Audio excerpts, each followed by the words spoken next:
ඔන්න ඉතින් අද වීඩියෝෙන් කතා කරන්න යන්නේ Helix AI එකේ තියෙන සුපිරි settings පහක් ගැන. ඉතින් මේ settings පහට අමතරව වීඩියෝ එකේ අවසානයේදී bonus tip එකකුත් තියෙනවා.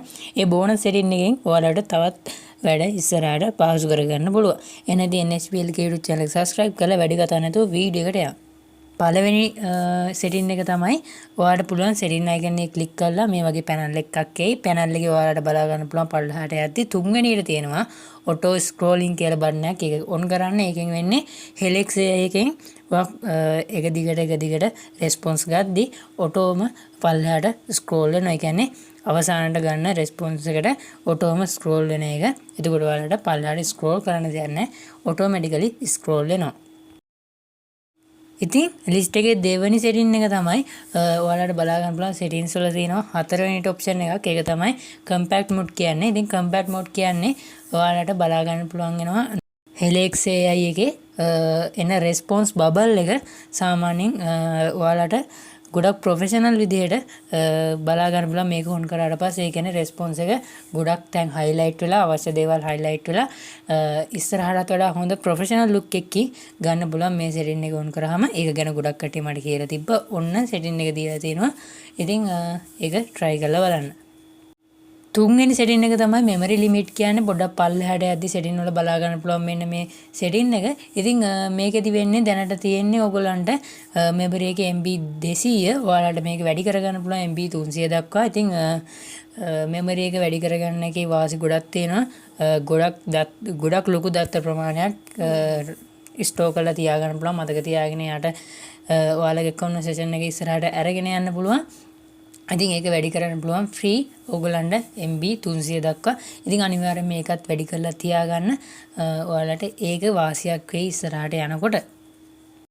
ඉතින් හතරවෙනි setting එක තමයි ඔයගොල්ලන්ට memory limit එකේ පල්ලෙහාට ආවට පස්සේ ඔයාලට බලන්න පුළුවන් export chat කියලා option එකක් තියෙනවා. මේකේ දැනට තියෙන වාගේ සම්පූර්ණ chat එක export කරගන්න පුළුවන් වෙනම file එකක් විදියට. එතකොට ඔයාලට ඉස්සරහට මේක වෙන account එකකට import කරලා use කරන්න පුළුවන් හැකියාව හම්බ වෙනවා. ඉතින් දැනට නෑ ඒක. දැනට ඔයාලට export කරගන්න විතරයි පුළුවන්. import කරගන්න පුළුවන් විදියට ඊළඟ update එකෙන් අපි අනිවාර්යයෙන්ම option එක add කරන්න. ඉතින් මේ option එක on කරගත්ත export කරගත්තට පස්සේ ඔයගොල්ලන්ගේ වටිනා කියන දත්ත ආරක්ෂා කරලා තියාගන්න පුළුවන්.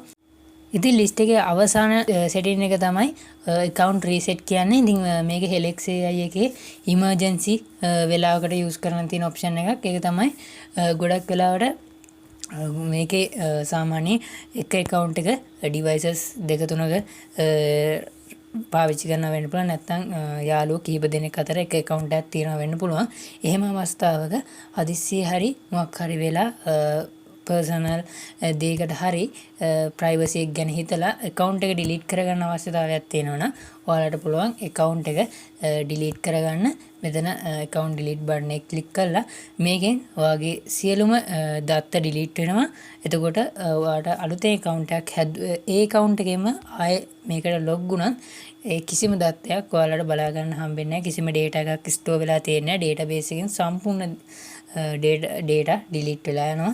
එතකොට ඕගලන්ට secure කරගන්න පුළුවන් ඔයාගේ account එක. හැබැයි ඔයාට ඒ data එහෙම නැත්නම් ඒ තොරතුරු අහිමි වෙනවා account එකේ තියෙන. ඉතින් ඔන්න bonus setting එකට ඇවිල්ලා තියෙනවා. bonus setting එක තමයි ඔයගොල්ලන්ට බලා ගන්න පුළුවන් compact mode setting එකට පල්ලෙහා තියෙනවා සිංහල response mode කියලා. මේක තාම available නැහැ. available වෙයි ඉස්සරහට. ඉතින් මේකේ ඔයාලට බලා ගන්න පුළුවන් ඔයගොල්ලෝ මේක on කරලා මොන භාෂාවෙන් මෙයාට මේ request එකක් යවුවත් මේකෙන් සිංහල response එකක් තමයි බලා ගන්න හම්බ වෙන්නේ. ඉතින් ඒක ඇත්තටම ගොඩක් හොඳයි. මොකද ගොඩක් හොඳ දේවල් වලට ඒක use කරන්න පුළුවන් useful option එකක්. මේක තාම available නැහැ. මේක ඉස්සරහට available වෙයි. එතකොට ගොඩක් හොඳට පාවිච්චි කරන්න පුළුවන් වැඩ වලට use කරන්න පුළුවන් option එකක් වෙයි කියලා හිතනවා. ඉතින් තාම මේක available වෙන්නේ නැහැ. ඒ වගේම ඉස්සෙල්ලාම available වෙන්නේ English language එක. ඊට පස්සේ ගොඩක් language මේකට support කරන විදිහට ඔයාලට available වෙයි.